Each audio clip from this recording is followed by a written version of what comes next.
Para você, uma ótima noite. No ar, mais uma edição do Plantão 47 especial aqui pela TV Plan. Hoje, sexta-feira, feriado nacional, 15 de novembro, proclamação da República. O tema do Plantão hoje, a história do nosso Brasil. Você é nosso convidado, como sempre. O programa é gravado, mas eu gostaria muito que você deixasse o seu recado, principalmente no nosso WhatsApp, 999-27-3591. Vem com a gente. Quero apresentar aqui os nossos convidados. Ele que já participou, inclusive, de outras edições aqui do Plantão, o professor Éder. Boa noite, bem-vindo ao Plantão. Boa noite, Paulo. Mais uma vez, uma satisfação estar aqui na TV Plan, poder participar de um programa especial, falar um pouquinho de história, proclamação da República. É sempre interessante, talvez, trazer uma visão um pouquinho mais popular, mais para o pessoal que está em casa aí, sobre um tema tão importante, que obviamente afeta-nos, que é determinante para o nosso presente, para quem nós somos hoje. A história é sempre uma relação passado e presente, o entendimento do que nós somos hoje. Éder é professor de História, professor de Filosofia, professor de Sociologia também. Tamo aí. Não é? Eu vou aproveitar para apresentar o nosso segundo convidado, pela primeira vez participando com a gente aqui no Plantão, o professor Rafael, ele que é professor de História e também de Artes. Boa noite. Boa noite. Muito bem-vindo. A TV Plan sempre muito simpática nesses convites, viu? Muito satisfatório estar aqui. Satisfação é nossa, prazer imenso poder receber dois jovens professores. Obrigado, discutindo a nossa história. A gente eu tenho que agradar os meus convidados aqui. Claro. Mas a gente tava são jovens. São jovens. E a gente estava conversando aqui antes, pessoal de casa, né? O Éder esteve há pouco tempo lá na rádio, né? E ele acabou, né? O tema era a história, né? Mas a gente acabou entrando para a história e o tema virou a política, que tem a ver com a história também, porque a história é feita de política, não é isso? Com certeza, assim, quando a gente fala do campo da história, é um campo muito rico. Conversando com o Rafael acabou de dizer, especialista em história da arte, né, Rafael? Tanto a arte, esses microcampos dentro da história servem justamente para a gente se entender. E, obviamente, todos nós somos seres políticos, já dizia Aristóteles, né? Se a gente pensa na nossa comunidade, se a gente age na nossa comunidade, a gente está aí, a gente tem que pensar, problematizar o nosso presente mesmo. Então, o passado, nessa visão, ele serve muito, muito mais para que a gente reflita, qual é a nossa direção, qual é o nosso rumo, o nosso caminho? Vamos falar de república hoje? Qual república nós estamos construindo? Então, é inevitável. Obviamente, essa relação passado-presente, ela tem que estar presente na nossa fala, né? Eu acho engraçado porque... é interessante, de que às vezes se depara com centenas de pessoas ao longo da vida, todas elas fazem reclamação da sociedade. Todas elas apresentam uma lista de problemas, mas ninguém propõe alguma solução. As pessoas sabem... É uma crítica, uma observação minha particular, né? As pessoas, elas observam o que poderia mudar, o que está errado, mas ninguém tem embasamento para propor uma mudança, porque ninguém sabe de onde veio essa realidade que desagrada. E eu vejo muito isso, Rafael, professor Rafael, nas redes sociais. Principalmente nas redes sociais. Todo mundo tem voz ativa e é super bacana isso, mas às vezes muitas críticas sem, às vezes, embasamento e sem a solução, que seria o mais importante. Com certeza. Eu acho que... qualquer explicação sobre o comportamento humano, ela é multifacetada. O meu colega acabou de falar isso. É difícil a gente apontar uma explicação para um comportamento humano, né? As pessoas usam a rede social para... Que legal. Que legal que as pessoas têm voz, que muitas vezes as pessoas que não estão na elite têm voz. Isso nem sempre foi possível. Até o seu próprio acesso à informação, até o próprio acesso à informação, essa popularização da internet, isso é interessantíssimo. Porém, eu atribuo talvez a uma falta de leitura, de literatura mesmo, de criticidade, que só a literatura vai trazer, leva a pessoa a não questionar a informação que ela recebe, a não refletir sobre o que ela vai dizer, ela simplesmente recebe e reproduz. A gente está nesse momento de redes sociais onde a pessoa recebe e reproduz. Ela recebe e reproduz, sem refletir sobre o que está reproduzindo, sobre o que está recebendo. O sociólogo Zygmunt Bauman reflete isso muito bem. A gente vai chegar no momento em que as informações vão ser tantas que a gente pode não se sensibilizar mais. Eu escutei isso uma vez, eu achei... Poxa, mas o ser humano é o único ser, um dos únicos seres que se sensibiliza com o outro. Aí, de repente, um dia eu estava em casa e teve um atentado terrorista na França. Eu sou privilegiadíssimo pela criação afetiva que eu tive, E aí tava eu, meu pai e meu irmão. E aí atentado na França. Aí nós 3 pararam. Aquilo cortou o apetite. E aí, sabe aquelas ligações que você faz? Aquele eureka? Eu falei, cara, pra muitas pessoas seria tipo, que desagradável trocar de canal. Vou trocar de canal, que desagradável, olha que rápido, eu vou acessar só aquilo que me agrada. Que me interessa. Né? Interessante esse fenômeno. Mas vocês professores, vocês têm um papel importantíssimo, né, no desenvolvimento da massa, da população em geral. Temos. Porque toda criança, todo adolescente, todo jovem tem que passar pela escola. E você citou uma coisa muito importante, que é o senso crítico. Né? Como que esses jovens, como que essas crianças estão chegando no nosso mundo? Eles estão preparados? Lá na sala de aula, vocês despertam esse senso crítico da garotada? O senso crítico é uma coisa formidável, que fala esse termo em qualquer ambiente, em qualquer situação. Eu acho que senso crítico, sim. Senso reativo, não. Quando eu digo crítico, é a capacidade da pessoa de refletir sobre aquilo que ela ouviu, que ela ela reflete, ver como ela se posiciona em relação àquilo, aí ela dá essa resposta. Questionar. Eu me localizo no meio disso que eu ouvi. Não essa velocidade enorme de compartilhamento ou de reação. Agora, pouco antes de começar a gravação, a gente estava falando sobre uma determinada situação que aconteceu, que foi o quê? Foi reatório. Alguém ouviu, já foi uma coisa impulsiva. Isso eu particularmente, como pessoa, eu vou criticar sempre.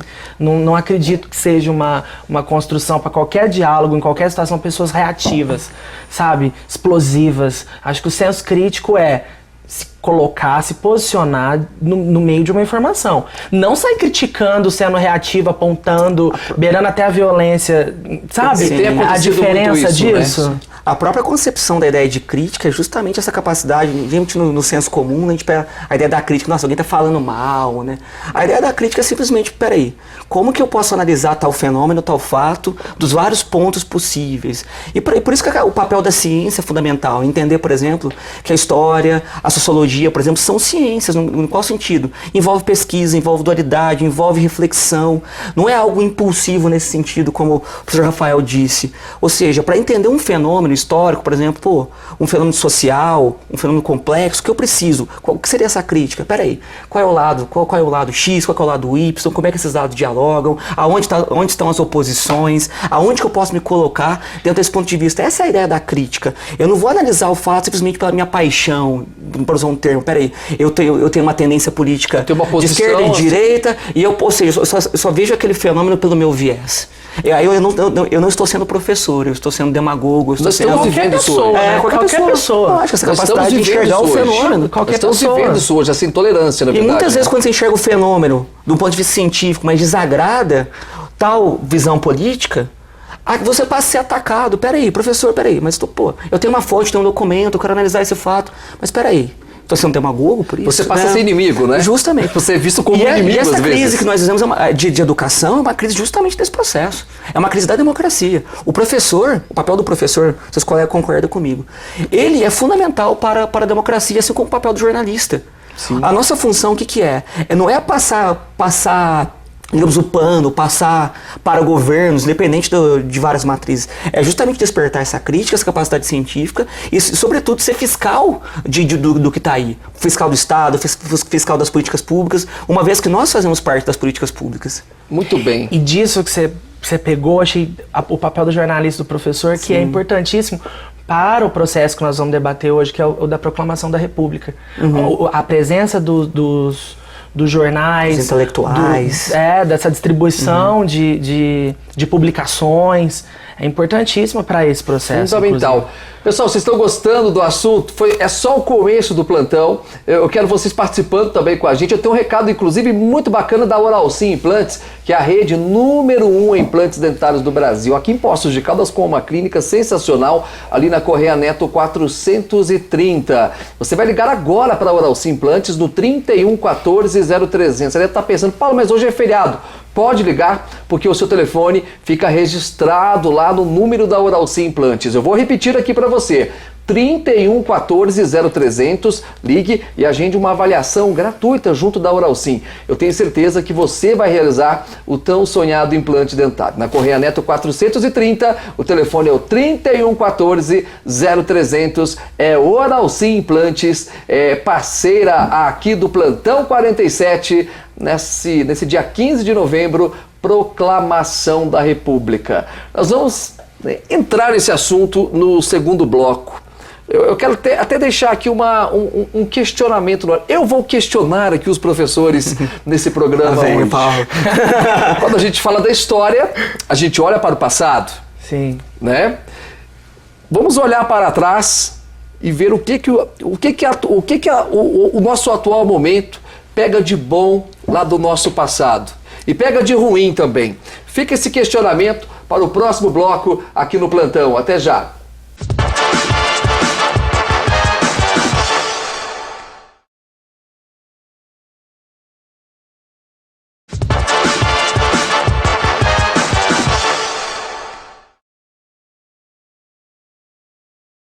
De volta com o Plantão 47 especial desse feriado, Proclamação da República, você acompanhando a TV Plan. Lembrando que esse programa também fica disponível lá no nosso YouTube e também no facebook.com/TV Plan Web. Tá chegando o Black Friday da Artipel. Gente, tem promoção na Artipel, hein? Para hoje, pendrive 32 GB multilaser de R$ 29,90 por R$ 26,90. Agenda comercial 2020 Tilibra de R$ 35,90 por R$ 29,90. Estojo box Tilibra de R$ 54,90 por R$ 45,90. Organize as suas compras e se prepare para o esquenta Black Friday da Artipel. 2 mega lojas, na CIS 674, Rio de Janeiro 121. Artipel na CIS 674, Rio de Janeiro 121, e o Instagram que tá demais, hein? Segue lá, @artipelpapelaria. Hoje com o professor Rafael, professor de História, e também mais um professor aqui do nosso lado, o professor Éder, também já sempre participando conosco aqui no Plantão. Para quem tá chegando agora, eu dei uma deixa aqui, deixei uma pergunta no ar, né? Porque quando a gente fala da história, a gente pensa no passado. Estamos vivendo o presente. O que nós estamos buscando lá do passado para botar em prática nos dias de hoje? Isso envolvendo a política, envolvendo a educação, envolvendo o nosso dia a dia. Acho que é importante para a gente começar essa reflexão, Paulo, para o nosso querido telespectador que está em casa lá, a gente pensar um pouquinho no que foi esse fenômeno da proclamação. Acho interessante a gente... Porque quando a gente pega o calendário lá e coloca lá atrás da porta. 15 de novembro. 15 de novembro, proclamação da República, feriadinho. Feriado. Hoje todo mundo em casa, tranquilão, aproveitou, emendando com a sexta. Só que muita gente, a gente esquece o significado da data, né? Tem toda uma teoria que a data é uma ponta do iceberg, né? Ela só diz algo no fenômeno muito maior que está por trás dela. E pouca gente lembra, ou a gente se esquece, dessas etapas históricas do nosso país. A gente foi uma colônia portuguesa, bem resumidinho, de 1500, dessa chegada, obviamente considerando essa história, essa pré-história brasileira, que alguns chamam, mas nosso passado, dos nativos, daqueles que aqui se encontravam, mas dessa chegada europeia aqui, 1500, aí vamos dizer, até o período joanino, 1808, independência, 1822, até que tem a proclamação da República, ou o golpe republicano, que a gente pode questionar um pouquinho, em 1889. Qual que é o grande ponto que eu quero trazer, gente? Essas mudanças políticas significam, obviamente, uma transformação brusca na forma de se pensar o Estado. Ou seja, essa instituição que está em cima da gente, a gente fala, pô, Estado, a questão é que tipo de Estado que nós temos? Viver numa monarquia é uma coisa, viver no império é uma coisa, viver numa colônia era outra coisa. Viver numa república é uma outra lógica pública. Até a ideia de república, res pública no romano, é pensado para o bem de todos, para o bem comum. Diferente, por exemplo, de uma lógica monárquica, imperial.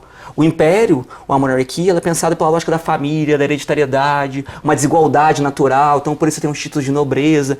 Essa era uma questão, por exemplo, presente muito nas pessoas que criticavam a República naquele período. Peraí, eu trabalho, eu estou num país no qual eu sustento uma pequena elite, uma pequena aristocracia nesse Estado, e essa pequena aristocracia, ela que comanda os rumos da política. Lembrando, obviamente, a nossa monarquia também, e essa é uma discussão importante para se fazer, era uma monarquia aristocrática, elitista e escravista.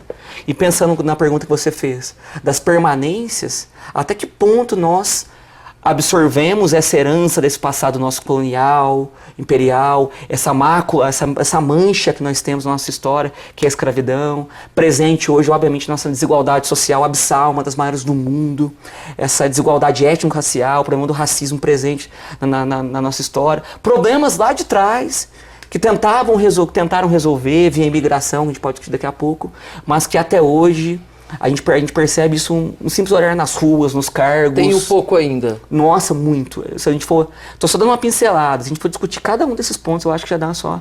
Se a gente for pensar escravidão e sua herança, e obviamente a gente pode pensar o papel que a escravidão teve para a queda do império. Na minha visão histórica, a abolição da escravidão em 1888...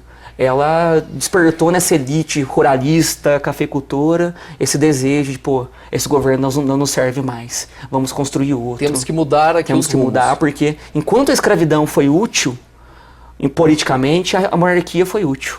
A escravidão foi um pilar da monarquia no Brasil. A partir do momento que a própria monarquia dá esse passo contra a escravidão, a gente tem essa derrubada da monarquia. E, obviamente...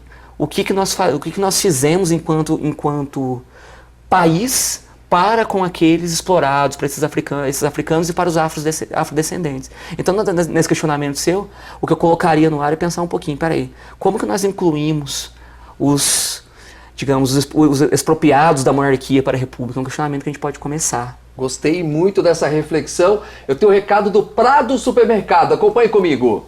Olha só, o Prado Supermercado tem estrutura altíssima qualidade e ofertas imperdíveis de domingo a domingo. Tem açougue, tem hortifruti, tem padaria. Passa lá e fala em nosso nome, hein? No Jardim Itamaraty 1. Fala com meu amigo Rodrigo. Prado Supermercado, sempre à disposição na rua Manuel Eugênio dos Santos. Telefone 3713-2495.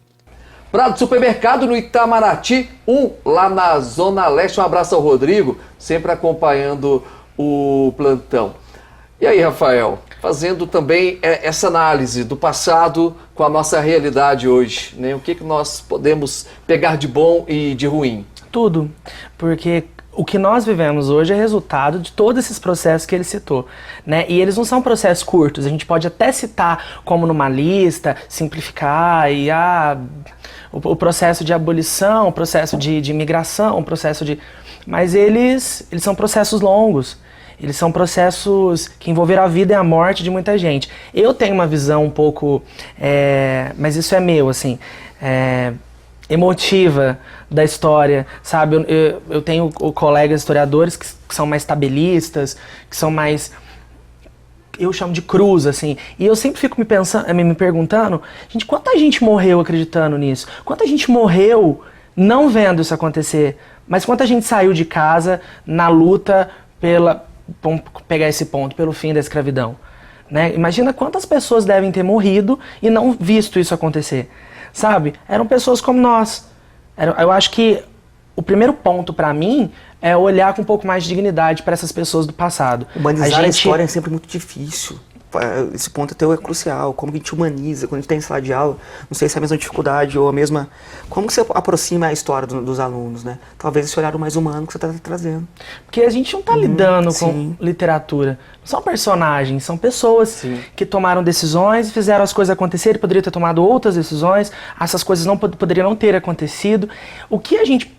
Tua pergunta, né? O que a gente traz de bom e de ruim? Tudo porque foi um projeto não planejado, foi uma sociedade construída às pressas, sem agregação desses diferentes, que se tornaram uma grande minoria excluída, aliás, uma grande população excluída, sim. Uma maioria excluída uma maioria excluída, que não foi agregada rapidamente à sociedade, que teve que se reinventar enquanto classe, que provavelmente gerou as nossas famílias, porque nem eu não sou de família nobre, você também não, então... Eu também não. Não somos barões nem condes. Então, assim, o que nós trazemos? Trazemos a reflexão, para mim, primordialmente, sobre qualquer mudança social que se for feita, vai abranger a todos, vai contemplar a todos, vai trazer para todos os mesmos benefícios, ou só para a elite privilegiada, como o caso da proclamação da República. Não que nós estamos aqui fazendo uma crítica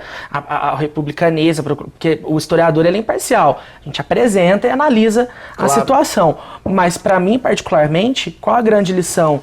É o planejamento e a agregação desses excluídos para qualquer decisão que for tomada, sabe? Dali para cá, foi criada uma elite, já existiu uma elite. Sempre.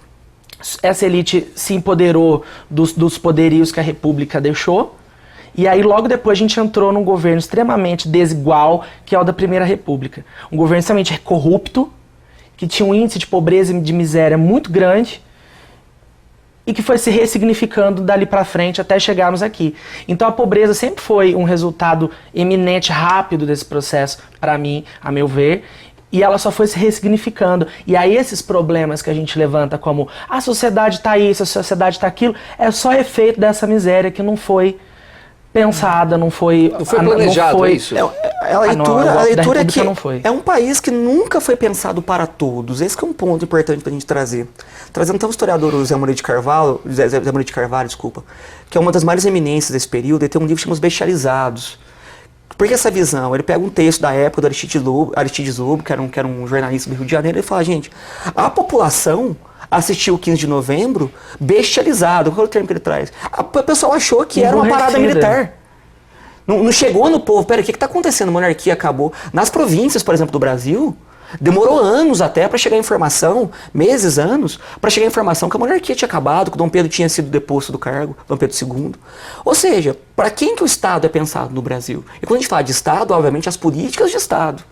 Como o colega Rafael que disse, essa questão da miséria, da pobreza, da desigualdade. Como nós tratamos isso ao longo do tempo? Então, quando a gente vê, por exemplo, essa desigualdade abissal no Brasil hoje, ainda hoje... Ela é lá do passado? É uma construção de...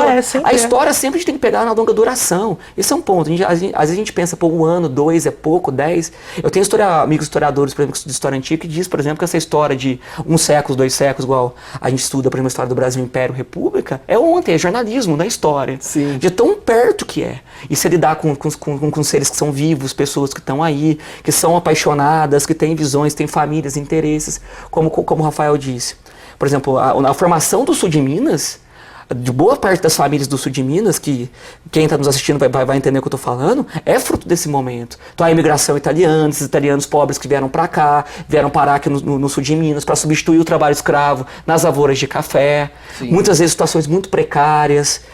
Então, a formação da nossa região é fruto dessa miscigenação, dessa mistura. Sim, temos muitos libaneses na nossa região também, né? Claro, então isso é desse período, essa história está aí. Por exemplo, se a gente for fazer um histórico das nossas famílias aqui do sul de Minas, de nós que não somos barões, é o povão que estava ali, ralando no café, para justamente movimentar o café, que era a grande matriz econômica do Brasil. Então, toma um baque da escravidão, perde a mão de obra, perde competitividade no mercado porque não tem a lucratividade do escravo. Então, como é que eu vou substituir essa mão de obra com o imigrante? Então, essa história chega na gente hoje. E aí essa história começa a mudar nesse período. Com certeza, com certeza. Tem uma mudança social importante, uma base de mudança social importante. Muito bem, eu tenho um recado para você da Sertaneja, acompanhe. Dia de grandes ofertas, aqui na Casa Sertaneja agora é assim, você viu o coletinho? É promoção que vai ter, e nesse mês de novembro nós vamos usar o colete de grandes ofertas aqui na Casa Sertaneja. Nós vamos vestir a camisa e mais do que nunca não perder negócio, são promoções em todos os setores da loja, é mês de Black Friday. E eu, Luiz Felipe, preparei especialmente para você, ofertas nunca vistas, então você está esperando o quê? Corre pra cá! Sertaneja na Francisco Salles 555, de frente ao terminal de linhas urbanas. Lembrando que a Black Friday Sertaneja vai bombar, viu? Passa lá, tem o e-commerce também, casasertaneja.com.br. Hoje com o professor Éder, professor de História, também com o professor Rafael, né? Estamos debatendo, eu diria, eles estão dando uma aula aqui para mim e para vocês que estão acompanhando, porque eu acho muito saudável isso, realmente, eu acho que levantar essa discussão, né, muito se falou aqui da igualdade e da desigualdade. Eu não sei como, eu acho muito difícil a gente chegar em 100% de uma das coisas, ou da igualdade ou da desigualdade, né, e principalmente falando do nosso país, que é um país extremamente grande, né, populoso. Né? Será que a gente pode sonhar um dia, né, com o Brasil mais igual? Será que a gente pode chegar nesse nível? Então, a gente pegando essa questão da proclamação da República, é muito difícil você visualizar mentalmente aqui, usar a sua imaginação para entender um passado que você não viveu, que você não teve contato e que só sobrou restos, fotografias e documentos e o que foi dito.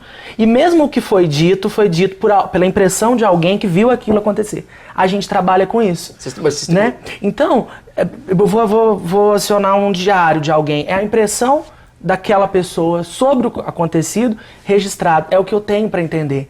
Então eu busco, sim, eu sou da humanização da história, porque eu busco entender assim, esse diário que eu tô lendo, pegando como exemplo, era alguém que amava. O meu livro de história preferido, inclusive, é baseado nisso. É alguém que foi perdidamente apaixonado por outra pessoa.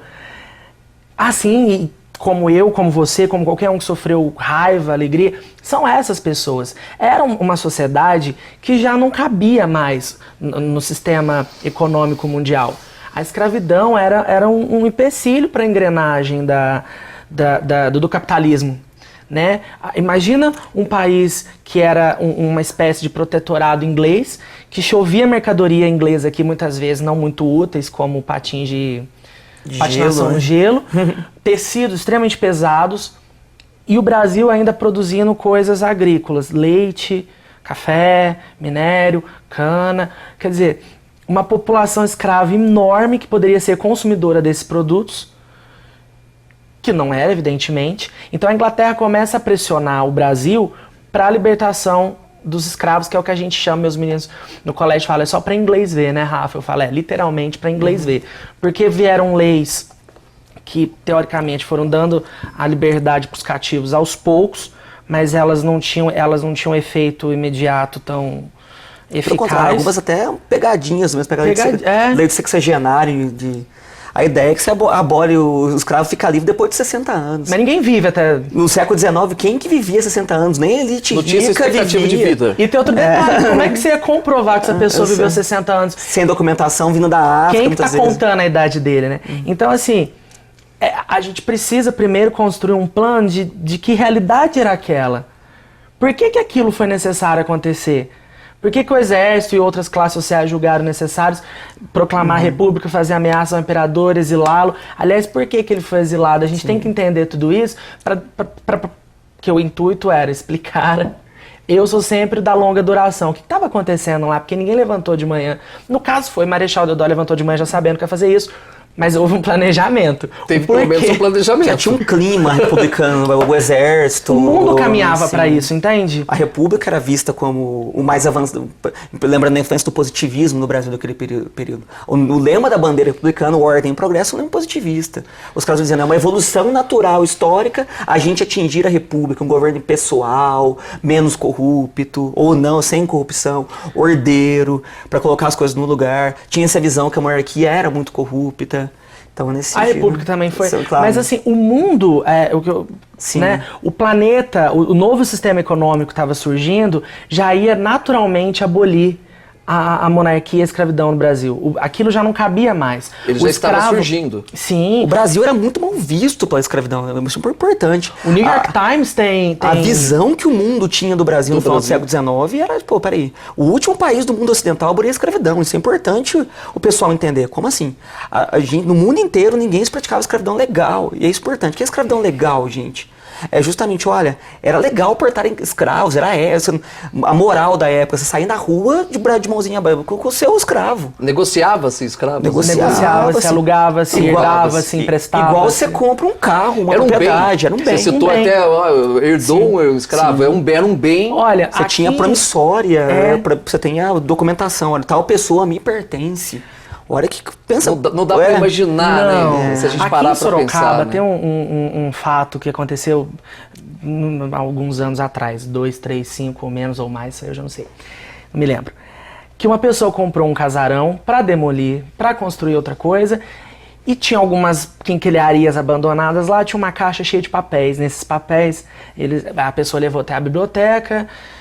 Era um conjunto de recibos de aluguel de um escravo reprodutor. Então, reprodutor. Isso, um escravo reprodutor. igual boi. Esse escravo gerou uma população enorme na região, pois ele era um bom reprodutor. E o termo é esse, o rebanho que ele gerou naquela região deixou, evidentemente, descendentes até hoje. Então, muitas pessoas naquela região têm um mesmo ancestral. É até bonito saber, mas é até bonito saber quem é esse ancestral. Mas mostra a crueldade do sistema, né? É crueldade, porque são relações de estupro. Né? As escravas reprodutoras, evidentemente, não querem passar por essas relações. Então, são uma situação de estupro. Não é consensual e aos poucos, aos poucos, essa visão, mas isso é um pouco mais antigo. Nesse contexto desse período que a gente está conversando, o escravo passa a não ser visto mais como coisa, mas como alguém inferior, mas alguém. Alguém sem valor, alguém desmerecido, mas alguém. E isso favorece muito para o abandono dessa visão de escravo enquanto propriedade, sabe? Ele está escravo, ele não é escravo, porque a gente começa a ver nesse período negociações de alforria, presenteações como alforria. Dom Pedro II tinha também o hábito de comprar muitas alforrias. Quer dizer, já era uma relação assim muito complexa para o mundo. Não era mais tão simples como você é meu escravo, sou teu senhor e ponto. Mas por que eu sou teu escravo? Quanto eu custo? Quanto eu valho? Como é que eu posso deixar de ser? E aí eu vou pensar no lucro. Bom, você me custou tanto, você pode... Então é uma relação, o escravo já não é mais, ele está. Tem um depoimento de uma holandesa, que ela fez uma visita ao Brasil, e aí ela escreve assim numa correspondência. Eu me pergunto o que será feito desse povo daqui a pouco, quando os negros deixarem de ser escravos. A quantas andas andará o Brasil? Porque as pessoas não trabalhavam, né? Excelente. As pessoas não trabalhavam. O trabalho braçal era visto como algo péssimo, assim. O ócio, ser chique, é não trabalhar. Era o ócio, eu ter alguém para trabalhar para mim. É isso que desmerece o escravo. Quem faz por mim. Lógico. Que coisa. Vamos fazer mais uma paradinha básica aqui. A gente volta daqui a pouco com o plantão especial. Até já.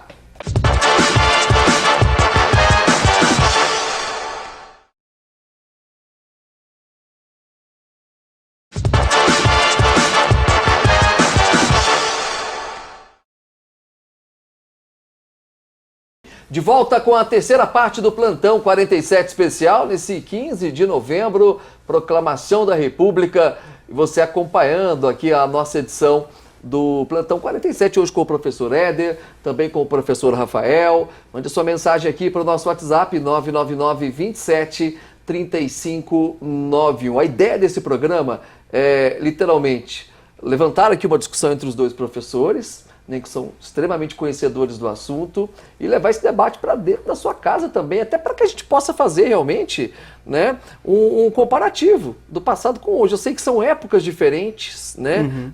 Estamos vivendo hoje um novo momento.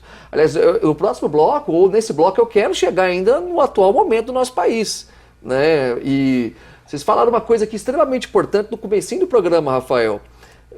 Foi o professor Éder que disse: tem pessoas que falam que não gostam de política até hoje, que não sabem fazer política, mas elas estão fazendo política o tempo todo. Sim, né? sim. Nós estamos aqui debatendo um tema que tem a ver com a própria política, né?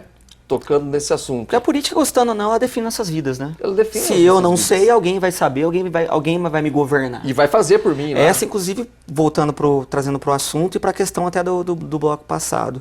Quando a gente pensa, por exemplo, no novo modelo de Estado, aí fazendo até uma linha do tempo, novamente. Então a gente tem esse momento da Proclamação da República em 1889. Então a gente sai desse período monárquico. O que está em jogo, então, é uma nova forma de como nós vamos gerir a coisa pública. Peraí, vamos organizar. Agora vai ser uma república presidencialista no mesmo modelo norte-americano. Tanto é que a nossa república nasce e vai ser a República dos Estados Unidos do Brasil. Só depois, lá na frente, várias décadas depois, que a gente vai se tornar uma república federativa. Entenderam que pegava mal ser uma república dos Estados Unidos do Brasil, né? Essa questão do contexto, né? Essa questão da submissão do imperialismo. E a questão da igualdade, a pergunta que você fez, é o seguinte, peraí, esse modelo político, já fazendo uma relação com o Estado, ele tem que servir a quem? O Estado é de quem?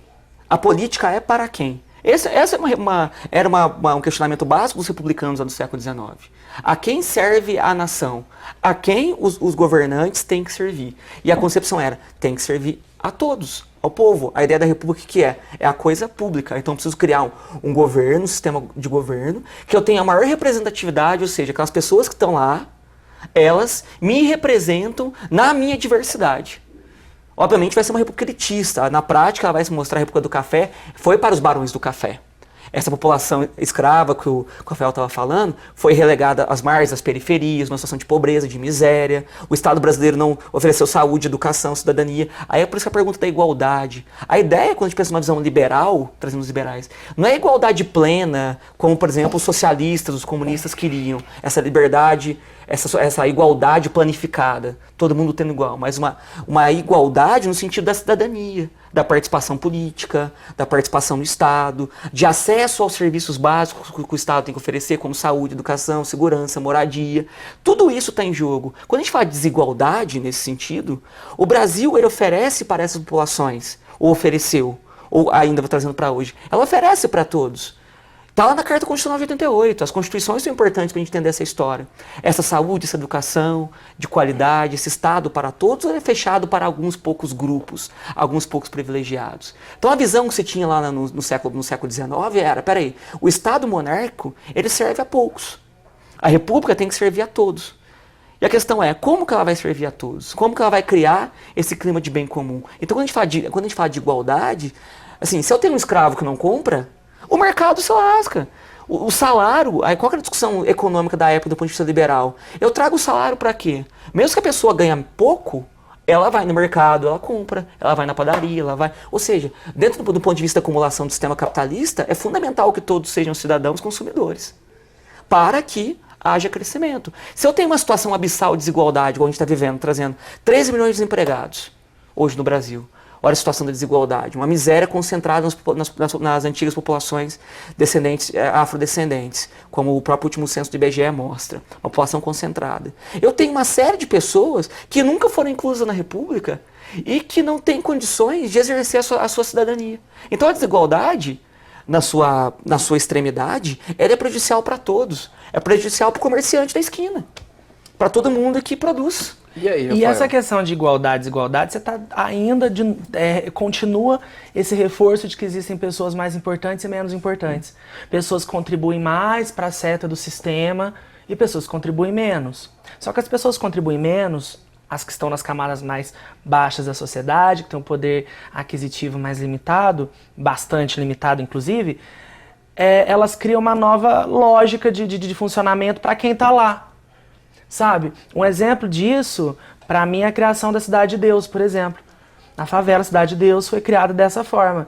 Aquela população foi deslocada para lá, onde não tinha habitação nenhuma, construiu-se ali uma subsociedade, com regras próprias, com leis próprias, independente do Estado lá. Então ela, de novo, foi renegada. E aí, até quando a gente vai falar de igualdade e desigualdade, será que quando sai-se na rua e vê-se alguém que pertence a um grupo ou outro, você ainda olha, você de modo genérico, você ainda olha para a pessoa como, nossa, eu estou muito melhor que ela, eu faço parte de um grupo mais privilegiado. Você faz uma análise, é isso?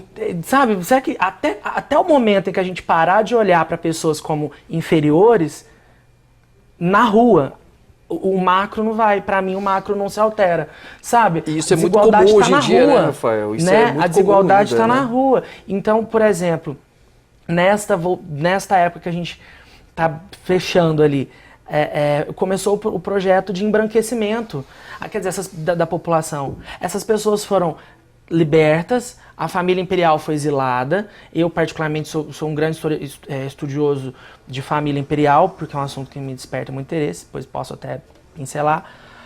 A família imperial é exilada, e aí o que esse novo governo faz? Nada. Essas pessoas criam uma nova lógica social às margens.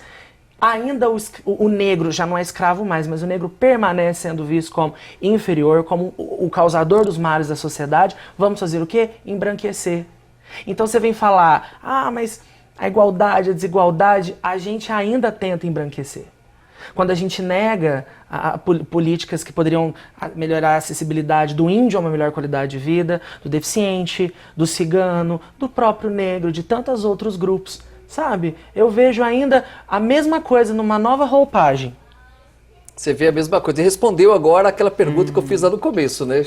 É bacana esse pensamento, né? Porque se a gente parar para pensar, eu nunca parei para pensar sobre isso, né? Você olhar para as pessoas, nem imaginar, poxa, eu sou melhor que ela é melhor do que eu. Porque tem essa análise também, às vezes a pessoa pode analisar o contrário também, né? Ele é melhor que eu. Ele é melhor que eu também. Porque eu estou na condição de desfavorecido. Isso. Os estigmas que vão sendo criados a partir dessa condição. A escravidão que falamos tanto vai muito além de uma questão racial, branco e negro.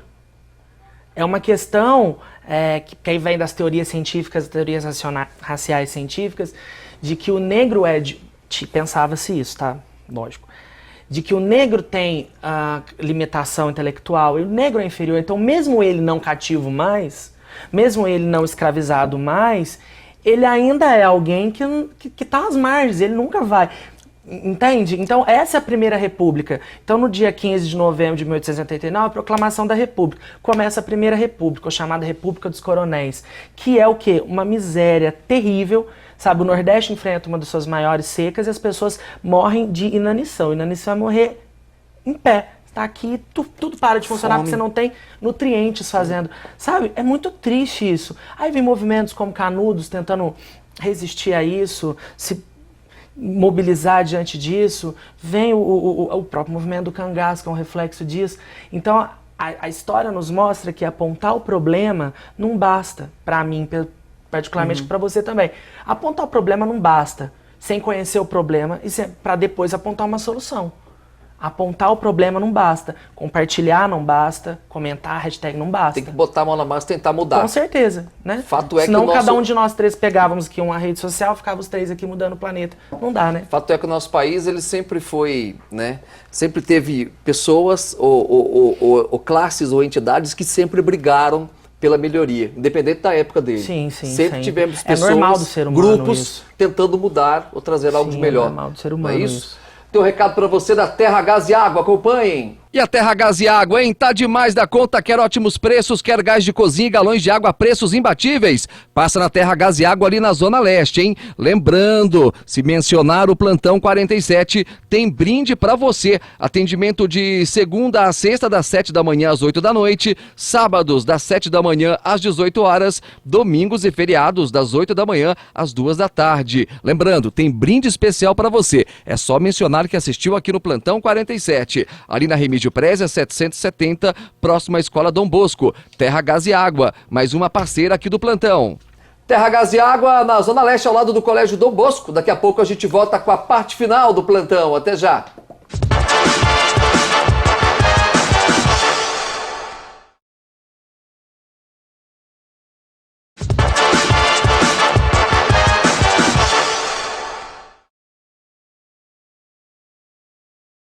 De volta com a quarta parte do plantão 47 especial aqui na TV Plantão. Tem um recado para você lá do Lar Shop, acompanhe. Lá no Lar Shop Acabamentos você encontra as melhores marcas do Brasil com os menores preços da região, hein? É só passar por lá, falar com meu amigo Gabriel, pode falar também com a Pati e toda a equipe, tá certo? Na Vereador Edmundo Cardilho 36, no bairro da Cascatinha. Só lembrando, tem entrega para Poços de Caldas e toda a região. É Lar Shop, é Rede G Minas, é a marca da construção. Lar Shop, Vereador Edmundo Cardilho 36, na Cascatinha. Ela Shop, é Rede G Minas, é a marca da construção. Hoje com o professor de História, o Rafael, e também o professor Éder. 2 historiadores participando conosco nessa proclamação da República. E para essa parte final, eu deixei para a gente, né, de certa forma, entrar, né, nesse momento que nós estamos vivendo no nosso país. Se a gente parar para pensar e pegar a história recente, né, do nosso Brasil, nós tivemos Fernando Collor de Mello, acho que nós até falamos sobre isso. Foi afastado, foi impeachmentado. Depois, Dilma Rousseff também. E desses tempos para cá, desde Collor para cá, o nosso país sempre passa, Rafael, por uma turbulência danada, né? E é o que eu sinto hoje. Nosso Brasil ainda vive um momento tenso ainda, né? Citamos há pouco aqui até agressões acontecendo no nosso país, um discurso extremamente radical. E aí eu não quero aqui, né, viu, gente, citar esquerda e nem direita, porque quando a gente fala de radical, acho que cada lado tem o seu lado ali que acaba atrapalhando de certa forma, né? É preocupante esse momento que o nosso país está passando? É preocupante quando você pensa que o país é feito por nós, pelas pessoas. Não existe o eu e a sociedade, existe eu dentro da sociedade.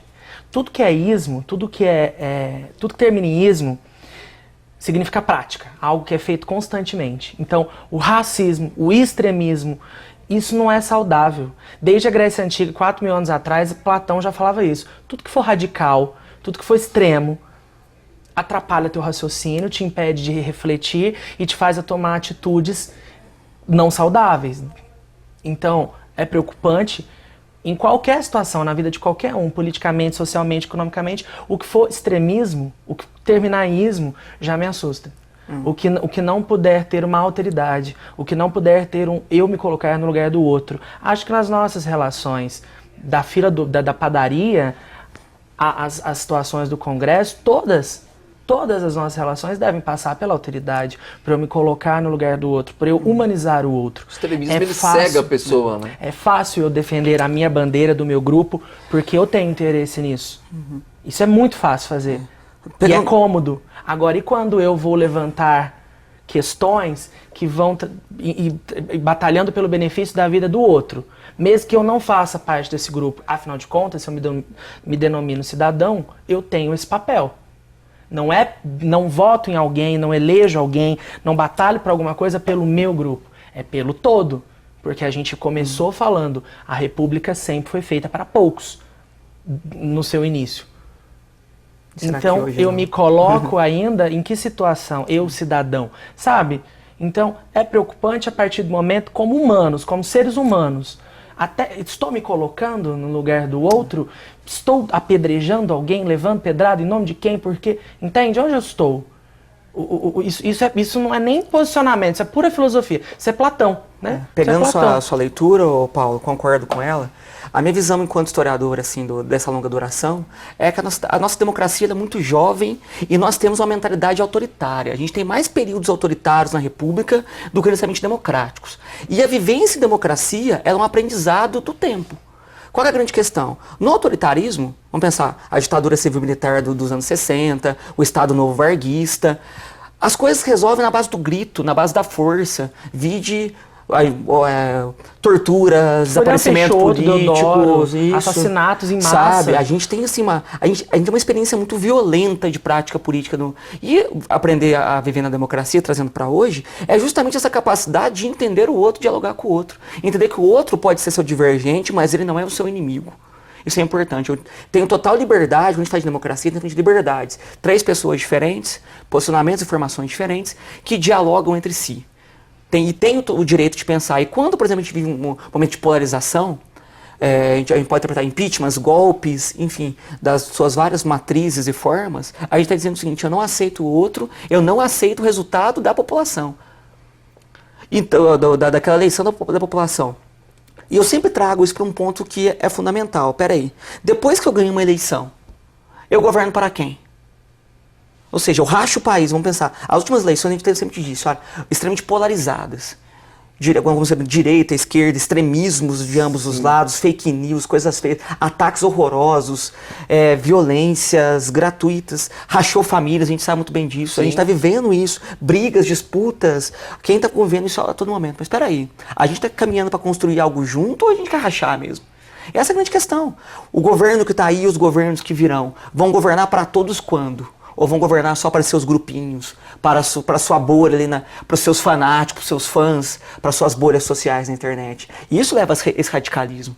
Então, até que ponto a gente vai construir efetivamente uma democracia no sentido pleno da palavra, para voltar na Grécia Antiga? Ou seja, é a participação do povo, de todos. E aí envolve, obviamente, aqueles que eu não gosto também. Aqueles que eu não tolero. Ou seja, é aprender a lidar com o diferente. O que você não concorda, né? Justamente. De repente, não concordo com o pensamento Viver em sociedade não sou só eu. Com certeza. Muita gente acha que, é meu umbigo, aí eu penso assim, é a minha visão e tem que ser assim, pronto. Peraí, não é. Viver em sociedade é lidar com o diferente. Muito bem. E essa coisa que as pessoas fazem de, sei lá, em tal país isso funciona melhor. Na Islândia isso funciona... Pois é. Pois é, tá aí a grande diferença. A história do Brasil é a história, vamos pegar um exemplo, Noruega. Ela não passou por essa escravidão, não passou por Primeira República, não passou por cangaço, não passou por isso. A importância de se estudar história é justamente fazer essa localização de onde eu venho, onde estou e para onde quero ir, para onde posso ir. Não é também para onde posso ir, para onde a nossa sociedade pode ir com aquilo que ela trouxe. Se eu não sei o que a minha sociedade trouxe, como que eu posso estar aqui vivo no presente nos meus 28 anos e ainda tentar arriscar, entende? Então a importância desse momento, por exemplo, é dizer que nós não estudamos histórias somente para o Enem, ou somente para preencher exercício, ou somente para... A importância de estudar história vai além da cadeira escolar, vai para a tua formação enquanto ser humano, enquanto quem sou eu nesse... E é interessante a colocação do professor Rafael, porque cada país... Ele tem a sua história. Cada país começou de uma maneira diferente, né? Não tem esse trauma, o próprio... E o brasileiro desconhece a sua história. O brasileiro desconhece os fatos que sucederam, ou muitas vezes, isso é muito triste, tem preguiça de... O fato do Brasil ser um país relativamente novo, se a gente comparar com outros países, né, isso de certa forma mostra também que nós temos muito a evoluir ainda. Com certeza, mas tem que entender sempre, também, né? esse apagamento da memória, esse apagamento da história, eu também costumo dizer isso para meus alunos, gente, a história não é só o passado pelo passado, o passado já morreu. São vira guias curiosos, né? Aquele negócio, nossa, o antiquário, o museu, não é. A história é uma leitura do passado para entender o meu presente. A gente naturaliza as coisas, muitas vezes, no nosso presente, e a gente não questiona, por que é assim? Por que esse preconceito? Por que essa miséria, essa pobreza? Por que as coisas estão assim, não são de outras formas? Essa banalização da violência que você acabou de falar, justamente. A gente está se habituando com isso. A gente tem uma cultura violenta, me habituando com uma coisa... Esse apagamento da memória, ela serve a várias pessoas. Quando alguém vira pra você, esquece isso daí, alguém está ganhando com isso. Não estuda, não seja crítico, deixa pra lá.